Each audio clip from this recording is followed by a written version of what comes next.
Millionaire didn't know he had a son until he saw a humble mother begging with twin boys identical to him. Let me know in the comments where you're tuning in from. Now, get ready for an emotional story. The autumn wind swept through the nearly empty park, scattering golden leaves across the cobblestone path where Joseph Blackwood walked alone.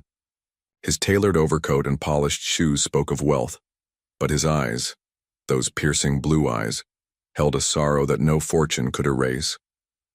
5 years to the day since he'd lost Jennifer. 5 years since the light had gone out in his world. Joseph clutched a bouquet of white lilies, Jennifer's favorite, as he made his way to the cemetery. He'd become a different man since her passing, colder, more calculated. The young, passionate businessman had been replaced by a hard-edged CEO whose name now adorned skyscrapers across the city. "Flowers, sir? Fresh roses for your sweetheart?" He barely registered the female vendor's voice as he passed a small flower stand near the park's edge. Something made him pause, though, perhaps a fleeting desire to add roses to his ritual offering. "I'll take a dozen red—" The words died on his lips as he turned toward the voice. Time stopped. The world around him faded to a blur. Standing before him, older and thinner than he remembered, but unmistakable with those soft brown eyes and the small birthmark near her left eyebrow, was Jennifer. His Jennifer, his dead wife. "Joseph?" Her voice came as a whisper, the flower basket slipping from her hands, roses spilling across the pavement like drops of blood. "Daddy! It's him, Mommy! It's him!" Two small voices pierced the silence. A boy and a girl, perhaps 5 years old, identical faces with his blue eyes and Jennifer's delicate features, emerged from behind the flower stand. Joseph staggered backward, his mind unable to process what his eyes were seeing. Jennifer, alive, and children. Twins who called her mother and looked at him with his own eyes. "This isn't possible," he managed, his voice hoarse with shock. "You died. I buried you." Jennifer's face had drained of color. "Your mother," she whispered, tears now streaming down her pale cheeks. "Eleanor told me you'd moved on, that you didn't want—" "Eleanor?" The name of his mother sparked a flare of confusion, then slowly dawning comprehension. A cold, calculating woman who had never approved of his common wife. The little girl stepped forward, her small hand reaching toward him with innocent curiosity. "Are you really our daddy? Mommy has your picture." Joseph felt the world tilting beneath his feet. 5 years of grief. 5 years of building walls around his broken heart. And now this. A family he never knew existed. A wife returned from the dead, and the dawning realization that it had all been a lie. "Jennifer," he breathed, reaching out a trembling hand toward her face, needing to know she was real. "How is this possible?" Jennifer struggled to maintain her balance as she stared at Joseph, the man she had mourned while he was still alive.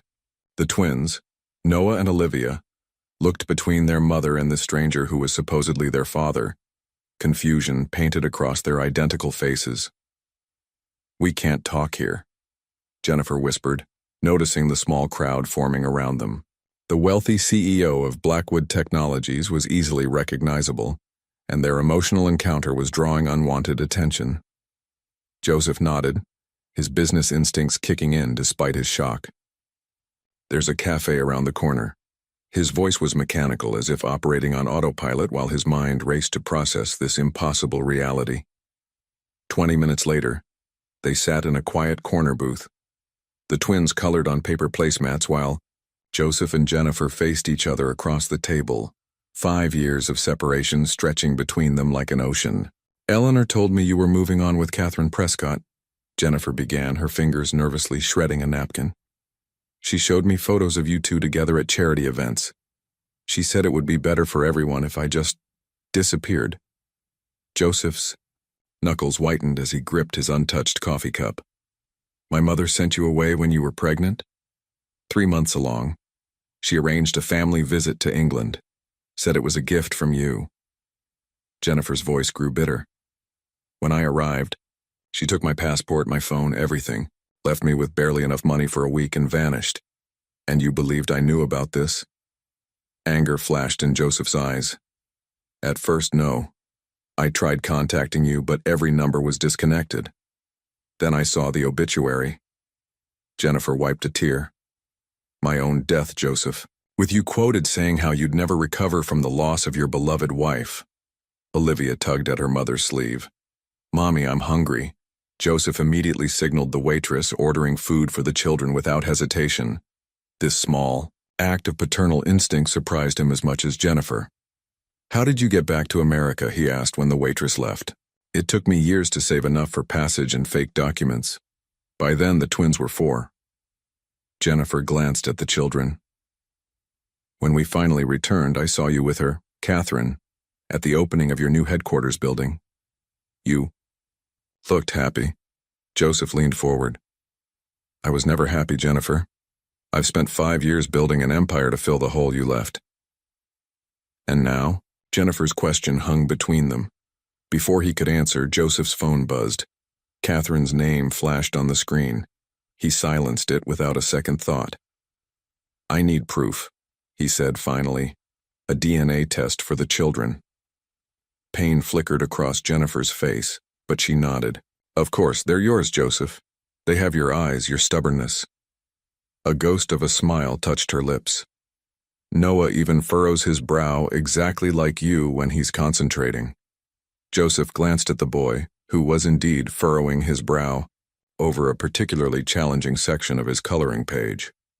Something deep within him recognized the truth even before science could confirm it. What happens next?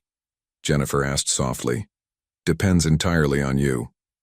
The DNA results came back with undeniable certainty. Noah and Olivia were indeed Joseph's biological children. Now seated in his expansive corner office on the 52nd floor of Blackwood Tower, Joseph stared at the official documents while his mind tumbled through a storm of emotions. Mr. Blackwood, his assistant's voice crackled through the intercom. Ms. Prescott is calling again, 3rd time today. Tell her I'm in meetings all afternoon, Joseph replied, his voice distant. He couldn't deal with Catherine now. Not when his entire reality had been upended. He opened his desk drawer and retrieved a small silver frame he'd hidden away years ago. Jennifer's smile gazed back at him from their wedding photo.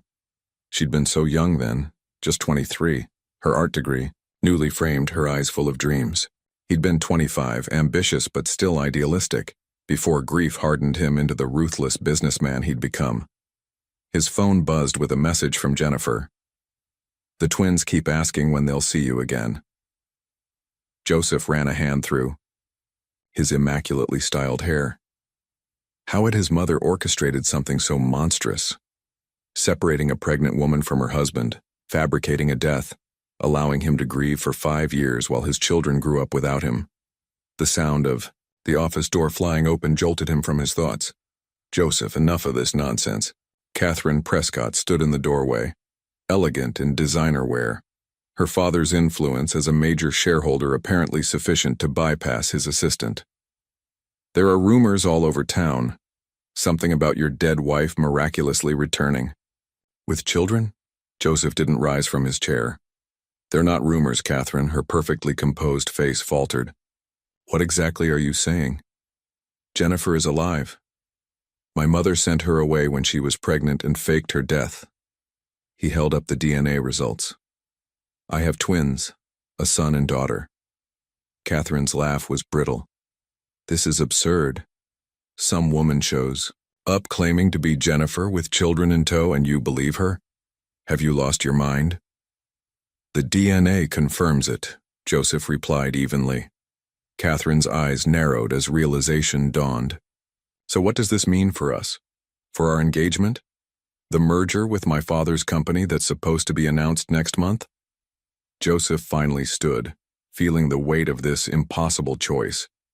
His carefully reconstructed life, the billion-dollar empire he'd built, the strategic alliance with the Prescott family, the armor he'd fashioned around his heart, all of it threatened by the truth. I don't know yet, he admitted. But they're my family, Catherine. Her eyes flashed dangerously. Choose carefully, Joseph. My father can pull his support from the Asian expansion project. The board already has concerns about your judgment. She stepped closer. Is this ghost from your past worth losing everything you've built? As Catherine stormed out, Joseph turned to the window overlooking the city. Somewhere down there, in a modest apartment he'd arranged, Jennifer was rebuilding a life with their children. His children. 5 years ago, he would have chosen love without hesitation. But he wasn't that man anymore. The question now was whether he could find his way back to him. The glass walls of Joseph's office offered a panoramic view of the city, but his attention was fixed on the manila folder on his desk. Inside lay the irrefutable proof. Noah and Olivia Blackwood were his biological children. The lab had expedited the results, confirming what his heart already knew from the moment he'd looked into their familiar blue eyes. Cancel my appointments. For the rest of the day, Joseph instructed his assistant through the intercom, and schedule a meeting with Davis from legal tomorrow morning. First thing. He needed to understand the implications. Jennifer Blackwood was still legally his wife. Her death had been fabricated. The prenuptial agreement his mother had insisted upon was rendered meaningless by the fraud. And what of Catherine? The engagement ring he'd given her 6 months ago suddenly felt like a betrayal to the family he never knew he had. Joseph's phone buzzed with another message from Catherine. Her patience was wearing thin, demanding answers he wasn't ready to give.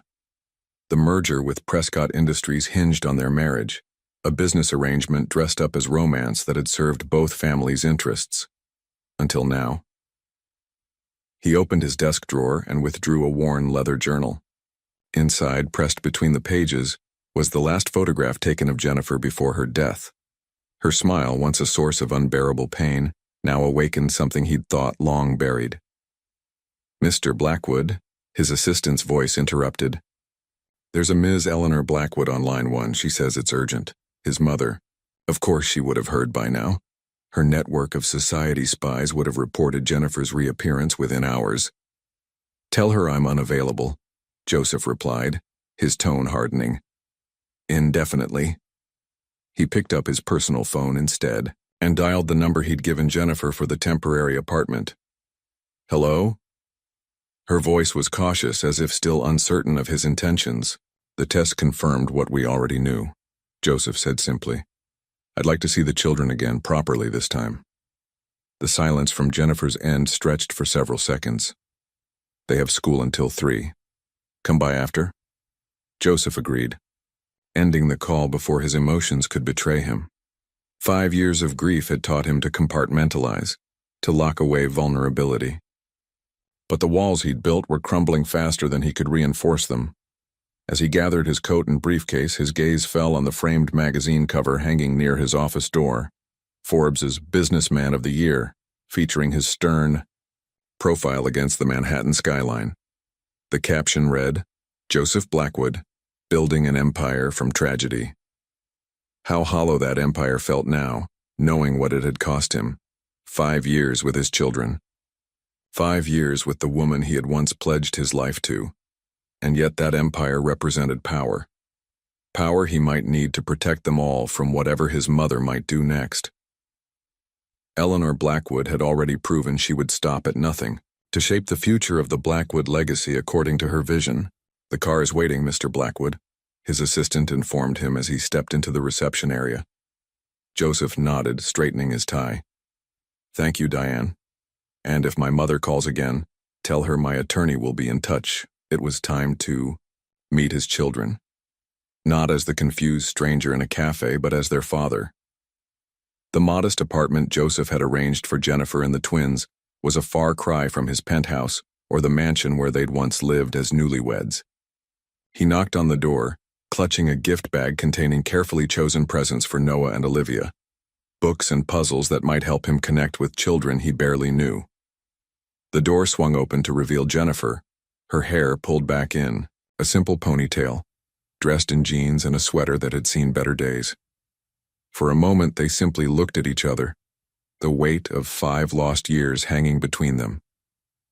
They're excited to see you, she said softly, stepping aside to let him enter. The twins sat at a small table coloring with mismatched crayons. They looked up in unison as he entered, their identical blue eyes. His eyes, studying him with a mixture of curiosity and caution. "Hello," Joseph said, immediately feeling foolish at the formality in his voice. How did one address children they had unknowingly abandoned? Olivia, bolder than her brother, spoke first. "Are you really going to be our daddy now?" The question struck him like a physical blow. "I've always been your father," he managed. "I just didn't know it until now." Noah remained silent, watching Joseph with an intensity that reminded him of his own reflection in childhood photographs. Joseph set down the gift bag and knelt to their level, remembering too late that his bespoke suit wasn't designed for such positions. "I brought you something." The children's delight at the gifts momentarily bridged the awkwardness, and Joseph found himself sitting cross-legged on the floor, helping Noah assemble a complex puzzle while Olivia chattered about her favorite books. It felt surreal, this glimpse of a life he should have had all along. Later, with the twins occupied in their bedroom, Joseph and Jennifer sat at the kitchen table, an uncomfortable silence between them. "They're extraordinary," Joseph finally said. "You've done an amazing job raising them." Jennifer's smile was tinged with sadness. "It wasn't easy, but they gave me a reason to keep going." She hesitated. "Joseph, what happens now? With your mother? With your fiancé?" Before he could answer, his phone rang. Catherine's name flashed on the screen, the third call that hour. "You should take it," Jennifer said quietly. Joseph stepped into the hallway, steeling himself for the confrontation. "Catherine, emergency board meeting, Joseph, tomorrow morning." Catherine's voice was ice. "Your mother has informed the directors about your family situation. Richard Prescott is questioning your stability and fitness to lead the company." Joseph closed his eyes, the pieces falling into place. His mother and future father-in-law allied against him. "I'll be there." "One more thing," Catherine added. "You need to decide where your priorities lie. Your position as CEO, our engagement, the merger, or this. Distraction from your past." After ending the call, Joseph returned to find Jennifer at the window, arms wrapped around herself. "They're going to take everything from you, aren't they?" she asked softly. Joseph looked past her to where the twins played, blissfully unaware of the storm gathering around their newly discovered father. "Not everything," he replied, making his first real decision since Jennifer's return. "Not what matters most." The morning sun streamed through the apartment windows as Joseph sat awkwardly at the small kitchen table. He'd arrived early before. The twins woke up to discuss strategy with Jennifer before the board meeting. Instead, he found himself attempting to prepare breakfast, a skill the billionaire CEO had rarely practiced. "You're burning the toast," Jennifer observed, entering the kitchen in a robe, her hair still tousled from sleep. There was something painfully familiar about the scene, reminiscent of their early marriage when they'd lived in a modest apartment. Near the university, Joseph frowned at the smoking toaster. "I can run a multinational corporation, but apparently basic cooking eludes me." Jennifer's quiet laugh surprised them both. She stepped forward, unplugging the toaster and salvaging what she could. Some things never change. Before Joseph could respond, excited footsteps thundered down the hallway. "Is that Daddy?" Olivia's voice called out, seconds before she burst into the kitchen, Noah trailing cautiously behind. The word "Daddy" struck Joseph with unexpected force. He'd been Mr. Blackwood for so long, feared, respected, but rarely loved. Now this? Small girl with his eyes and Jennifer's smile regarded him with pure, uncomplicated affection. "Good morning," he managed, feeling strangely vulnerable in his casual weekend attire. Designer jeans and a cashmere sweater that cost more than most people's monthly rent, yet seemed inadequate for the occasion. Breakfast became an impromptu lesson in family dynamics. Noah, methodical and observant, meticulously spread peanut butter on his salvaged toast. Olivia peppered Joseph with questions about his life, his work, his home. "Do you have a swimming pool? Do you have a dog? Can we see your big office?" Joseph found himself smiling despite the looming board meeting. "Perhaps we could visit the office next weekend," he suggested, glancing at Jennifer for approval. "First things first," Jennifer reminded him gently. "You need to secure your position there." Joseph nodded, the weight of his dual worlds pressing down once more. In 3 hours, he would face his mother, Catherine, and the board. People who had been his allies and family for 5 years. Now he would confront them as adversaries to protect his newly discovered true family. After breakfast, Joseph surprised himself by suggesting they go to the park before he had to leave. Noah brought a model airplane Joseph had gifted him, while Olivia insisted on bringing her favorite storybook. At the park, Joseph found himself running alongside Noah, helping the small plane soar through the autumn air. Later, he sat beside Olivia on a bench, awkwardly reading aloud from her well-worn book, conscious of Jennifer watching from a distance. "You're doing the voices wrong," Olivia critiqued, showing him how each character should sound. Joseph, who regularly negotiated billion-dollar deals without breaking a sweat, felt inexplicably nervous about meeting the standards of a 5-year-old. By the time they returned to the apartment, Joseph's designer watch warned him that he had barely 30 minutes to return home, change, and reach Blackwood Tower for the meeting that would determine his future. As he prepared to leave, Noah approached, offering his prized airplane as a talisman. "For good luck," the boy said softly, his first unprompted words to his father. Joseph knelt, looking into eyes so much like his own. "I'll bring it back safely," he promised, the weight of the plastic toy somehow more significant than any contract he'd ever signed. The towering glass and steel of Blackwood Tower gleamed in the morning sunlight as Joseph strode through the lobby, nodding curtly to employees who scrambled out of his path. Gone was the man who had sat cross-legged on an apartment floor helping his son with a puzzle. In his place walked Joseph Blackwood, CEO, his bespoke suit armor against the battle ahead. The elevator whisked him to the executive floor where his assistant waited with a worried expression. "They're already assembled in the boardroom," she said, handing him a tablet. "And your mother arrived early to speak with the board members privately." Joseph nodded, unsurprised. Eleanor Blackwood had always excelled at manipulating situations to her advantage. "Thank you, Diane. Hold all calls." As he approached the boardroom, he heard Catherine's voice through the partially open door. Clearly not in his right mind. "This woman could be anyone. We need to protect the company from his impulsive decisions." Joseph pushed open the door, silencing the room. 12 board members sat around the massive table, with Catherine standing at one end beside a presentation screen. At the opposite end sat Eleanor Blackwood, regal in her designer suit, her silver hair immaculately styled, her eyes, so like his own, cold and calculating. "Joseph," his mother greeted him with practiced warmth.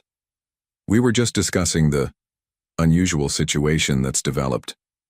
"You mean the fraudulent death certificate you arranged for my wife?" Joseph replied evenly, taking his seat at the head of the table. "Or perhaps the illegal transportation of a pregnant woman across international borders against her will. Those situations, Mother." Eleanor's smile didn't waver. "These wild accusations are precisely what concerns us, Joseph. This woman appears after 5 years with children she claims are yours, and suddenly you're making outlandish claims against your own family." Joseph removed a folder from his briefcase. "DNA tests confirm the twins are my biological children." He slid copies across the table. "And I have recordings of transactions between Eleanor Blackwood and various parties who assisted in Jennifer's removal to England and the falsification of her death." A murmur ran through the board members. Richard Prescott, Catherine's father, leaned forward with a scowl. "Even if these allegations have merit, which I doubt, your recent behavior raises serious concerns about your judgment. The Asian expansion requires a leader with a clear head, not someone distracted by domestic complications." Catherine stood beside her father, her expression a mixture of anger and calculated concern. "Joseph, we're worried about you. This woman has clearly manipulated you. Enough." Joseph's voice cut through the room. The facts are simple. My mother arranged for my pregnant wife to be removed from the country and her death to be faked. For 5 years I've been deprived of my family. For 5 years I've dedicated myself to this company, building it into what it is today. He looked directly at Eleanor, whose composed facade was beginning to crack. I have 2 children I've never known. A wife I thought was dead, and now I find that the person responsible for this theft of years, of memories, is my own mother. Eleanor's voice remained steady, though her hands betrayed a slight tremor. Everything I've ever done has been for this family's legacy, Joseph. That girl was never worthy of the Blackwood name. That girl is my wife, the mother of my children, and legally still Mrs. Blackwood. Joseph turned to address the entire board. I have no intention of stepping down as CEO. The Asian expansion will proceed as planned. But the merger with Prescott Industries is now off the table. Richard Prescott slammed his hand on the table. You can't be serious. That merger has been in development for over a year. It was contingent on my marriage to Catherine, Joseph replied coolly. A marriage that legally cannot proceed given that my wife is very much alive. Catherine's face flushed with rage. This is absurd. You would throw away everything for some woman from your past? Joseph stood, buttoning his jacket in a gesture that signaled the end of the discussion. Not some woman, Catherine. My family. He gathered his materials, addressing the board one final time. I suggest you all consider your positions carefully. The person who orchestrated fraud, kidnapping, and document falsification sits among you. Ask yourselves whose judgment is truly impaired. As he left the boardroom, Joseph felt lighter than he had in years, despite knowing that the real battle was just beginning. Eleanor Blackwood would not relinquish control easily, nor would the Prescotts abandon their ambitions without a fight. But for the first time since Jennifer's death, Joseph felt something long dormant awakening within him. Hope. Eleanor Blackwood's estate sprawled across 5 acres of manicured grounds at the edge of the city, a monument to old money and calculated ambition. Joseph had grown up in these halls, surrounded by wealth and expectations. Now, as his car rolled up the curved driveway, he felt like a stranger. He declined the butler's offer to announce him, striding directly to the sunroom where he knew his mother would be taking her afternoon tea. Some habits never changed, Eleanor's rigid schedule being chief among them. Joseph? Eleanor looked up from her porcelain cup, unsurprised. I was wondering when you'd come. At 72, she remained striking, her silver hair perfectly coiffed, her posture regal despite the years. The family resemblance was undeniable, the same blue eyes, though hers had long ago frosted over with calculation. How could you do it? Joseph remained standing, unwilling to play the role of dutiful son. She was pregnant with your grandchildren. Eleanor sipped her tea calmly. Please spare me the dramatics. I did what any mother would do to protect her son from a catastrophic mistake. A mistake? Joseph's voice rose despite his efforts to remain composed. Jennifer was my wife, a penniless art student you met in college.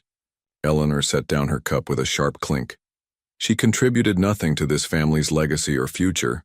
The Blackwood name means something in this city. Our family built this city. Did you honestly believe I would allow our bloodline to be diluted by some gold digger who caught your eye with a pretty smile? Joseph's hands clenched at his sides. She never wanted my money, unlike Catherine, whose father has been eyeing Blackwood Technologies since before you arranged our introduction.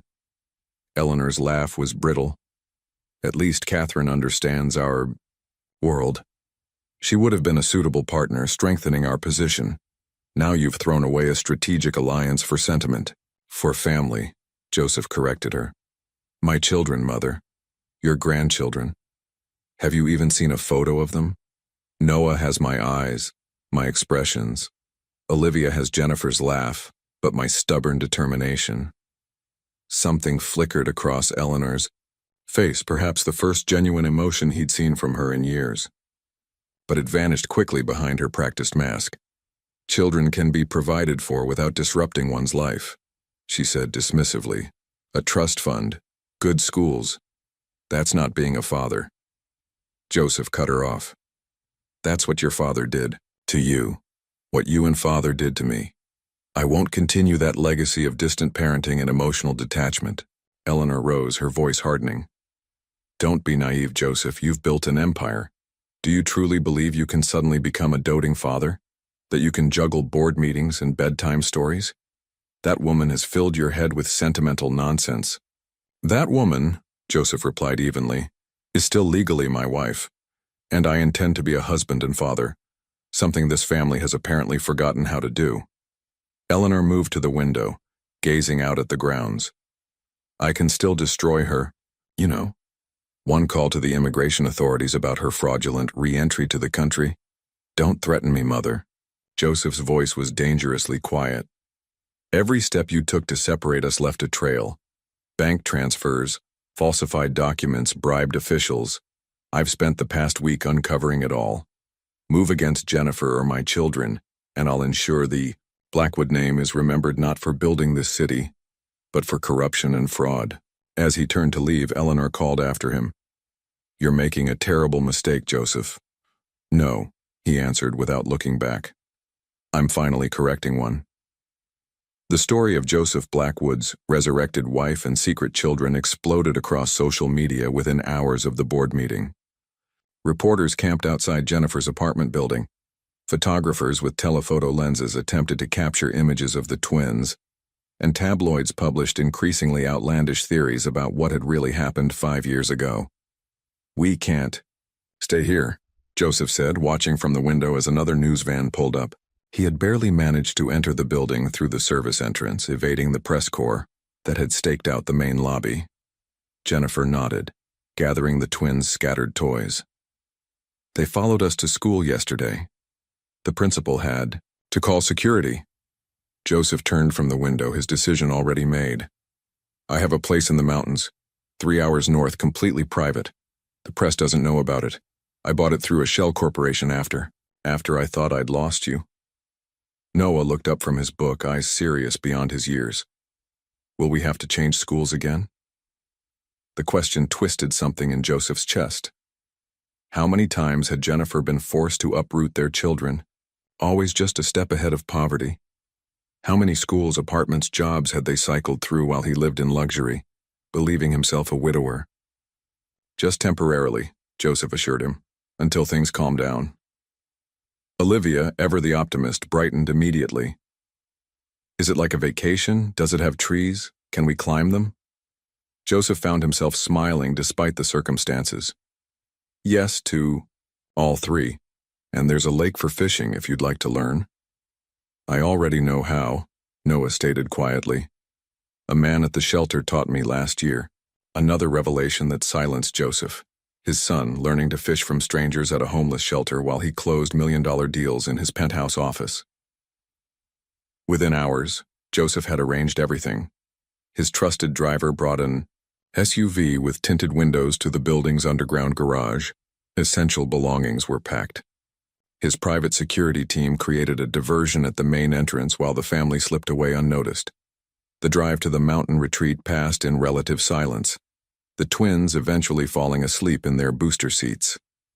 In the dim light of the dashboard, Joseph glanced occasionally at Jennifer in the passenger seat, trying to reconcile the poised, successful woman he'd married with this weathered survivor who had raised their children alone through hardship he could barely imagine. You're staring, she noted softly, not taking her eyes from the road ahead. I'm trying to understand, he admitted. How you survived it all. How you kept going. Jennifer's gaze drifted to the rearview mirror, where the sleeping twins were visible. I had no choice, they needed me. The cabin, though cabin hardly described the luxurious mountain home with its floor-to-ceiling windows and gourmet kitchen, stood on a wooded ridge overlooking a pristine lake. As they carried the sleeping children inside, Joseph realized this was the first time they would function as a family unit, however tentatively. The next morning brought sunshine and the twins' excited exploration of their temporary home. Joseph, awkward in jeans and a sweater rather than his customary suit, showed Noah how to bait a hook at the lake's edge. From the shore, Jennifer watched them, father and son, dark heads bent together in concentration, identical expressions of serious focus on their faces. Later, as Jennifer and Olivia prepared lunch in the kitchen, Joseph found himself chopping vegetables with unpracticed hands, listening to his daughter's non-stop commentary on everything from butterflies to her favorite cartoon characters. For the first time since Jennifer's reappearance, the weight on his chest seemed to lighten. Here, away from board meetings and business rivals and his mother's machinations, Joseph glimpsed what might have been, and perhaps what still could be. That evening, with the twins asleep upstairs, Joseph and Jennifer sat on the deck, the night, air cool around them, stars brilliant against the mountain sky. "I never stopped loving you," Jennifer said quietly, breaking the comfortable silence. "Even when I thought you'd moved on. Even when I hated you for it." Joseph didn't respond, but in the darkness, his hand found hers. The mountain retreat had become a sanctuary, insulating the newly reunited family from the media storm raging in the city. For 5 blissful days, Joseph had immersed himself in the unfamiliar role of father and husband. He'd taught Noah to fish, listened to Olivia's endless stories, and rediscovered the simple pleasure of Jennifer's company in quiet evening conversations on the deck. But reality intruded with a call from his CFO. An emergency board meeting had been scheduled in his absence. The Asian expansion, the project that would cement Blackwood Technologies as a global leader, was in jeopardy. "I have to go back," Joseph told Jennifer as they walked along the lakeshore, the twins skipping stones ahead of them. "Just for 2 days, 3 at most." Jennifer's expression remained neutral, but he caught the flicker of doubt in her eyes. "They're trying to force you out, aren't they?" "Richard Prescott has been making calls to key shareholders," Joseph admitted. "And my mother. Well, Eleanor Blackwood doesn't surrender easily." "What about Catherine?" Jennifer asked, voicing the question that had hung between them since their reunion. Joseph stopped walking, turning to face the woman who was still legally his wife. "Catherine was always more of a business arrangement than a relationship. My mother orchestrated it, the perfect merger of 2 powerful families."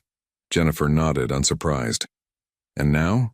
Now I need to secure my position as CEO," Joseph said, watching the twins laughing by the water's edge. "Not for the power or the money, but because Blackwood Technologies represents their future, their inheritance." The drive back to the city felt like a regression. With each mile, Joseph felt himself hardening, the armor of CEO sliding back into place as he prepared for battle. By the time he reached Blackwood Tower, Joseph the father had been temporarily replaced by Joseph the corporate warrior.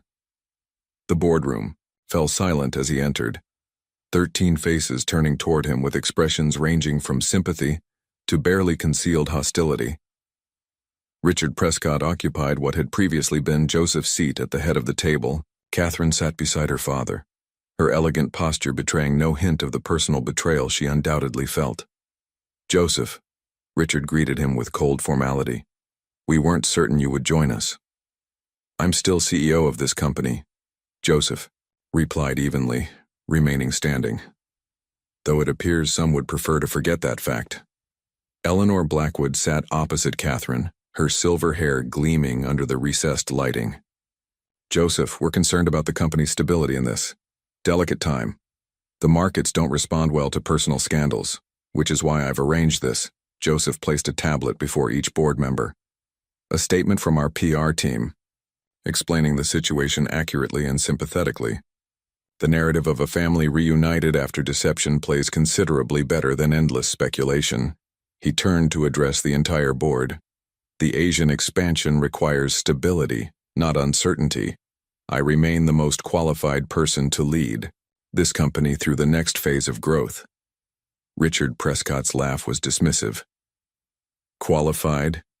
You abandoned your post to play house in the mountains with a woman who may or may not be your supposedly dead wife.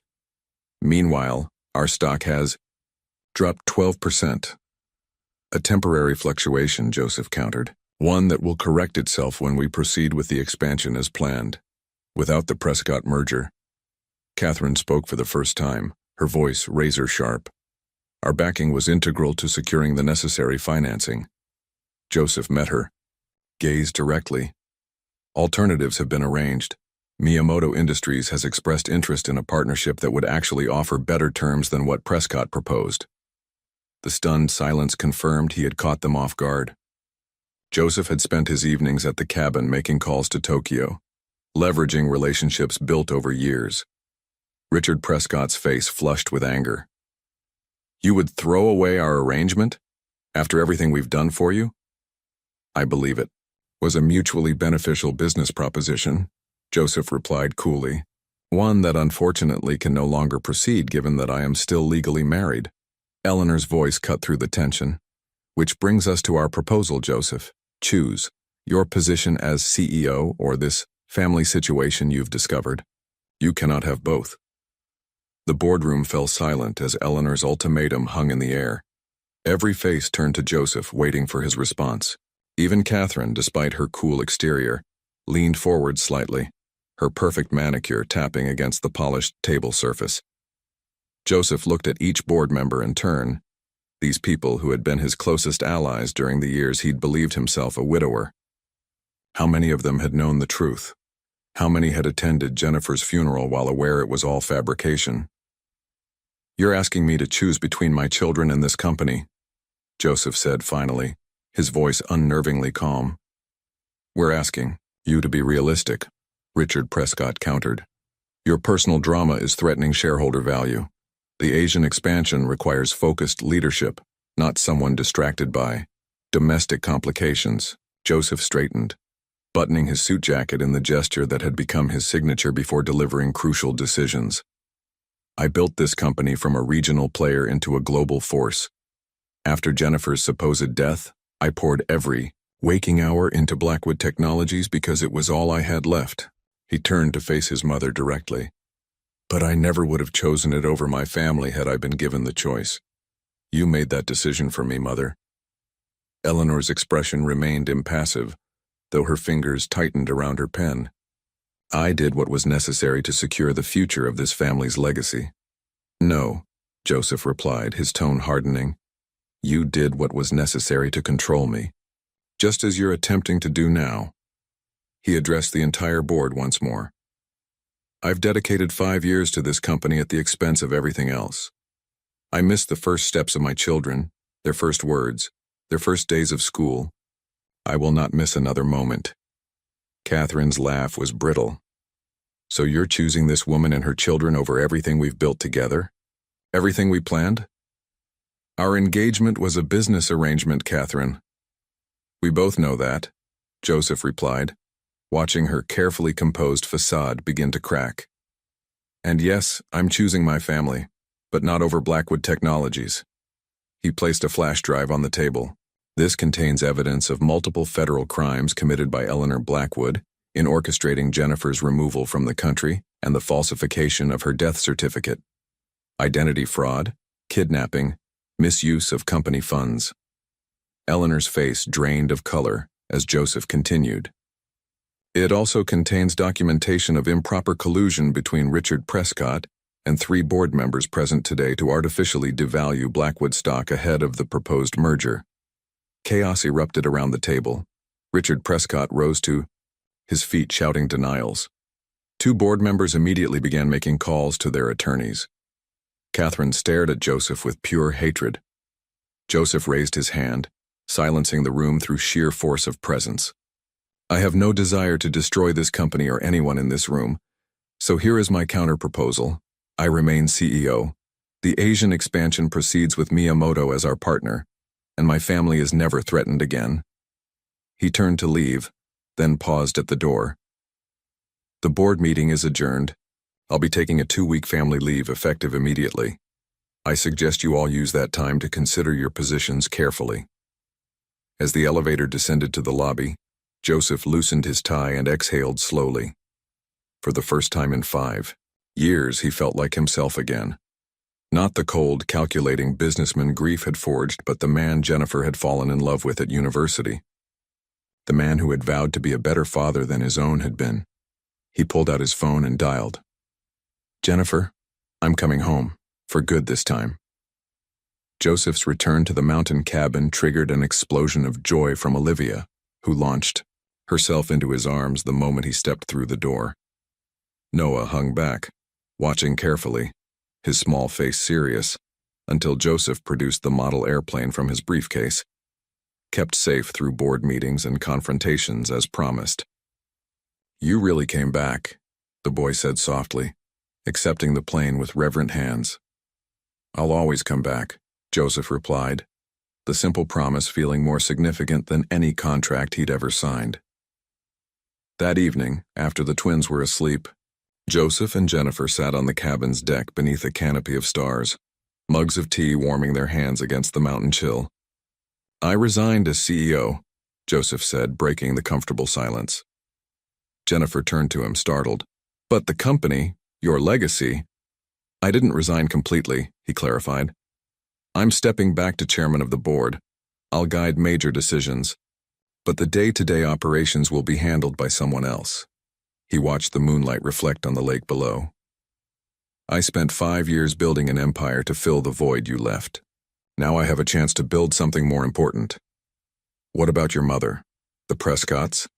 Jennifer asked, concern etching her features. "Eleanor has agreed to retire to her estate in Europe. The evidence I gathered was persuasive." Joseph's mouth tightened. "As for the Prescotts, they've withdrawn their opposition to the Miyamoto partnership. Apparently, Richard values his reputation too much to risk exposure." Jennifer's hand found his in the darkness. "And Catherine?" Joseph sighed. "She's taken it harder.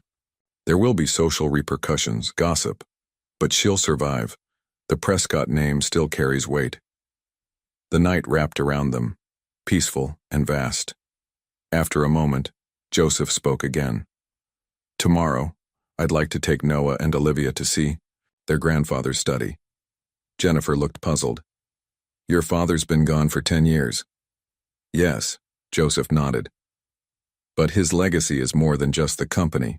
There are things in his private papers, things I discovered while preparing to confront Eleanor, that might help the twins understand where they come from." He turned to face Jennifer fully. "And I want to know everything about the last 5 years. Every first step, first word, every triumph and struggle. I've missed so much, Jennifer. I want to at least know what I missed." Under the vast mountain sky, surrounded by wilderness instead of skyscrapers, Joseph Blackwood began to rebuild not just his family, but himself. The Blackwood family mansion stood like a fortress on the city's outskirts, its imposing stone facade and manicured gardens a testament to generations of wealth and power. Today, however, Joseph approached it not as heir to a dynasty, but as a father determined to reclaim his children's birthright. "This is where you grew up?" Olivia asked, her small hand gripping his tightly as they walked up the sweeping driveway.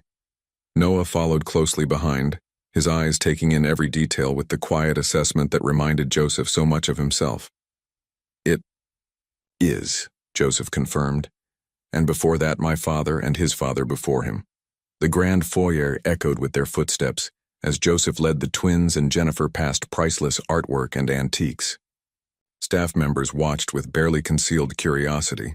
The infamous Mrs. Blackwood, returned from the dead, and the children no one knew existed. Joseph brought them to his father's study, a room that had remained largely untouched since William Blackwood's death a decade ago. Heavy curtains were drawn back to reveal floor-to-ceiling bookshelves, a massive oak desk, and walls covered with maps and photographs chronicling the Blackwood legacy. "Your grandfather believed that wealth meant responsibility," Joseph explained, kneeling between the twins. "He built hospitals, funded schools, created opportunities for thousands of people." "Like a superhero?" Olivia asked, eyes wide. Joseph smiled. "In some ways. He wasn't perfect, but he tried to make the world better." Noah approached a framed photograph on the desk, a younger William Blackwood with a small boy on his shoulders. "Is that you?" "It is," Joseph confirmed. "One of the few times he took me fishing instead of to board meetings." Jennifer watched from the doorway, her expression a mixture of wonder and concern. This world of privilege had once rejected her brutally. Now her children were being welcomed into it. Later, as they explored the grounds, Joseph received a call from his newly appointed CEO. The Asian expansion was proceeding smoothly, stock prices were recovering, and the board had unanimously approved Joseph's proposal for a new charitable foundation focused on reuniting separated families. The Blackwood Renaissance Foundation, Joseph explained to Jennifer after ending the call. Something good should come from what happened to us. As evening fell, Joseph gathered his family in the garden where he and Jennifer had once been married. The twins chased fireflies while their parents watched from a stone bench. "Are you sure about this?" Jennifer asked softly. "Leaving the company to others after you worked so hard building it?" Joseph's hand found hers, their fingers intertwining naturally. "I'm building something more important now." In the fading light, surrounded by the legacy of his ancestors and the promise of his children's future, Joseph Blackwood finally understood what true wealth meant. The winter snow fell softly outside the windows of the Blackwood mansion as Joseph adjusted his tie. In the bedroom mirror, his reflection showed a man transformed, the hard edges of the corporate titan now softened, worry lines around his eyes replaced by laugh lines. 6 months had passed since Jennifer's return, and though challenges remained, they had established a tentative peace and routine. "Are you nervous?" Jennifer asked, appearing in the doorway. She wore a simple blue dress that brought out the warmth in her eyes. "It's just dinner," Joseph replied, though they both knew it was more than that. Tonight marked their first official date since her return, a deliberate step toward rebuilding their relationship, not just as co-parents, but as the couple they once were. "The twins are excited about their sleepover with Mrs. Hanson," Jennifer said, referring to the kind-hearted housekeeper who had become the children's favorite confidant. Noah packed 3 books, and Olivia insisted on bringing Mr. Whiskers. The stuffed cat had been Joseph's gift on their first weekend at the mansion. The restaurant Joseph had chosen was neither ostentatious nor the type to alert paparazzi. In a private corner booth, they ordered wine and reminisced about their college days, Jennifer's art exhibitions, Joseph's business competition victories, and the autumn afternoon they'd first met in the university library. "You were so serious," Jennifer recalled, her eyes softening with the memory. "Surrounded by business journals looking like the weight of the world was on your shoulders. And you were sketching people instead of studying for your art history exam," Joseph countered, smiling. "You said my frown was architecturally interesting." Their laughter came easily, the years of separation momentarily suspended. When Jennifer reached for her glass, her fingers brushed against Joseph's and neither pulled away. The drive home was quiet, a comfortable silence rather than the tense one that had characterized their early reunion. As they approached the mansion, snow falling in the headlights, Joseph found himself reaching for Jennifer's hand. "I'd like to do this again," he said simply. "I'd like that too," she replied, her smile reflecting in the window. At home, they found a surprise waiting.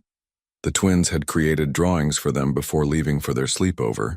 Noah's meticulous artwork showed 4 stick figures in front of a large house.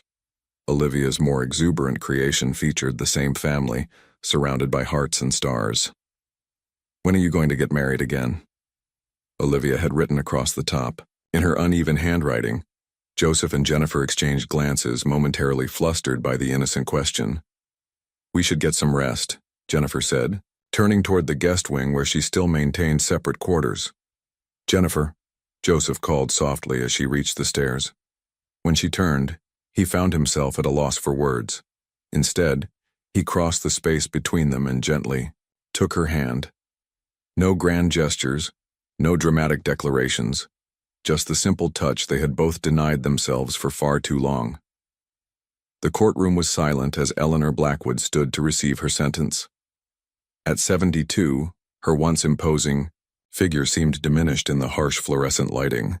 Joseph sat in the front row, his expression unreadable as the judge delivered the verdict.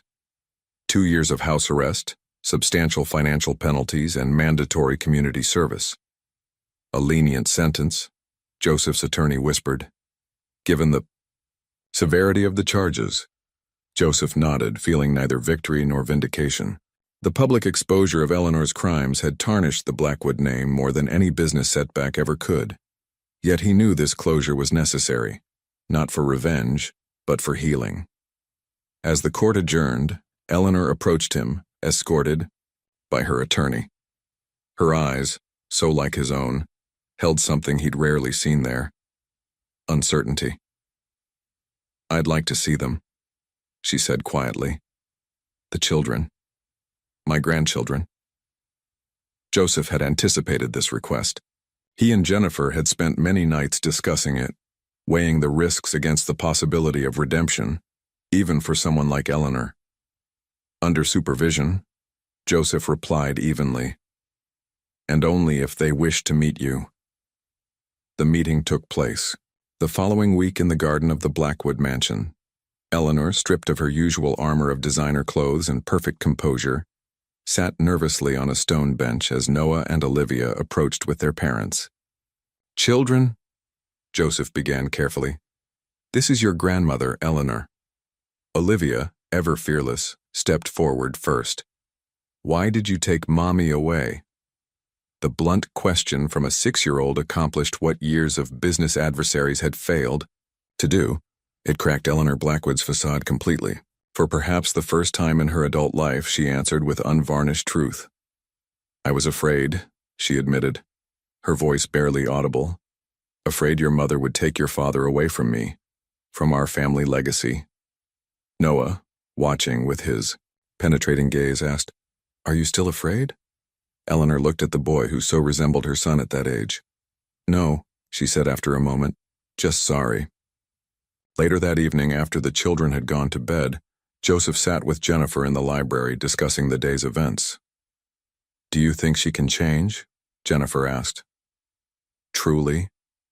Joseph considered the question carefully. "I think even the hardest hearts can soften when faced with what they've lost." He reached for her hand. "I've changed, haven't I?" Jennifer's smile was gentle as her fingers intertwined with his. "You've remembered who you always were beneath the armor." Outside their window, the first green shoots of spring pushed through.